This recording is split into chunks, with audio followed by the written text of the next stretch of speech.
नमस्कार दोस्तों, आज की इस वीडियो में हम बात करेंगे कि कनाडा में फार्मेसी के क्या क्या स्कोप है और आप वहां पर कैसे रजिस्टर्ड फार्मासिस्ट बन सकते हैं।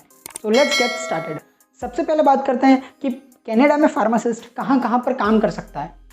Hospital pharmacy, community pharmacy, clinical research, research and development, regulatory affairs, academics और दूसरी बहुत सारी जगहों पर फार्मासिस्ट वहाँ पर काम कर सकता है। लेकिन इन सभी जगहों पर काम करने के लिए फार्मासिस्ट लाइसेंस होना ज़रूरी है। तो चलिए स्टेप वाइज वहाँ पर फार्मासिस्ट लाइसेंस लेने की प्रोसेस को समझते हैं। तो चलिए स्टार्ट करते हैं स्टेप 1 से। स्टेप 1 है register yourself with pharmacist gateway. तो सबसे पहले आपको अपने आप को फार्मासिस्ट गेटवे ऑफ कनाडा पर रजिस्टर करना पड़ेगा। रजिस्ट्रेशन करने के बाद आपको वहाँ पर नेशनल आईडी मिलेगा, जो कि पीईबीसी एग्जाम देने के लिए बहुत ही आवश्यक होता है। रजिस्ट्रेशन की कॉस्ट यहाँ पर मेंशन की हुई है। रजिस्ट्रेशन हो जाने के बाद अगला जो स्टेप आता है वो है डॉक्यूमेंट इवैल्यूएशन। एक बार रजिस्ट्रेशन हो जाने के बाद आप फार्मासिस्ट लाइसेंस के लिए एप्लीकेशन दे सकते हैं। लाइसेंस की एप्लीकेशन देने के लिए आपको बहुत सारे डॉक्यूमेंट्स वहाँ पर सबमिट करने पड़ेंगे और इन सभी डॉक्यूमेंट्स को आपको वहाँ पर वेरीफाई यानी कि इवेल्युएट करने होंगे, जिसकी कॉस्ट भी यहाँ पर मेंशन की हुई है। डॉक्यूमेंट्स इवेल्युएशन कंप्लीट हो जाने पर आप ईसीए रिपोर्ट यानी कि एजुकेशन क्रेडेंशियल असेसमेंट रिपोर्ट की रिक्वेस्ट कर सकते हैं।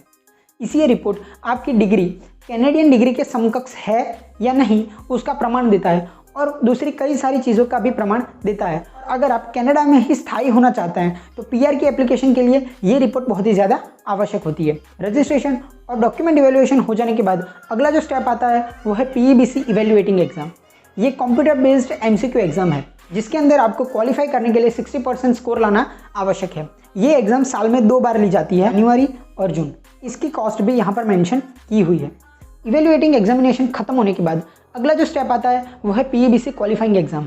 ये एग्जाम 2 पार्ट्स में ली जाती है। फर्स्ट इज एमसीक्यू एग्जाम और पार्ट 2 इज ऑस्की यानी कि ऑब्जेक्टिव स्ट्रक्चर्ड क्लिनिकल एग्जामिनेशन। जो फर्स्ट पार्ट है उसके अंदर कंप्यूटर बेस्ड एमसीक्यू एग्जाम ली जाती है, लेकिन इसके अंदर कोई स्टैंडर्ड पासिंग क्राइटेरिया नहीं होता। इस एग्जाम के अंदर क्वालिफाइंग मार्क्स वहाँ की अथॉरिटी डिसाइड करती है और ये एग्जाम भी साल में 2 बार ली जाती है, मई एंड नवंबर। इसके बाद आती है ऑस्की यानी कि ऑब्जेक्टिव स्ट्रक्चर्ड क्लिनिकल एग्जाम। इस एग्जाम के अंदर 13 स्टेशंस होते हैं जो यहाँ पर मेंशन किए हुए हैं। हर एक स्टेशन पर आपको 7 मिनट दी जाती है, जिसके अंदर आपको कोई मोनोग्राफ या फिर कोई आर्टिकल या तो फिर कोई जर्नल, इनके पेजेस या तो और कुछ भी दिया जा सकता है। और इसके बाद एग्जामिनर आपको कुछ क्वेश्चंस या तो फिर कोई प्रैक्टिकली कुछ भी चीज़ करने को कह सकते हैं और यहाँ पर भी पासिंग क्राइटेरिया जो है वो एग्जामिनर डिसाइड करते हैं। आप पीईबीसी एग्जामिनेशन के लिए एक फाइनल अटेम्प्ट के साथ 3 बार अटेम्प्ट दे सकते हैं। अगला जो स्टेप है वो है ब्रिजिंग कोर्स। ब्रिजिंग कोर्स हर एक प्रोविंस में ज़रूरी नहीं है, हालांकि ब्रिटिश कोलंबिया, ओंटारियो, क्यूबेक इन प्रोविंस में ब्रिजिंग कोर्स नेसेसरी है। अगर आप पीईबीसी एग्जामिनेशन फर्स्ट अटेम्प्ट में ही क्लियर कर देते हैं तो आपको ब्रिजिंग कोर्स से मुक्ति मिल सकती है। अगला जो स्टेप है वो है ज्यूरिस्प्रूडेंस एग्जाम। ये एग्जाम आप जो भी प्रोविंस में जाना चाहते हैं, जो भी प्रोविंस में काम करना चाहते हैं, वहाँ की अथॉरिटी डिपेंडेंट है। इसके बाद जो अगली एग्जाम है वो है लैंग्वेज प्रोफिशिएंसी एग्जाम।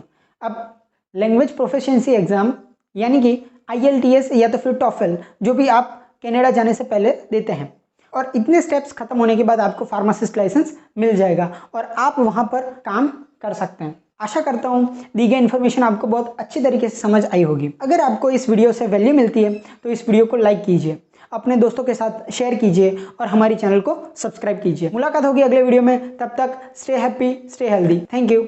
जय हिंद।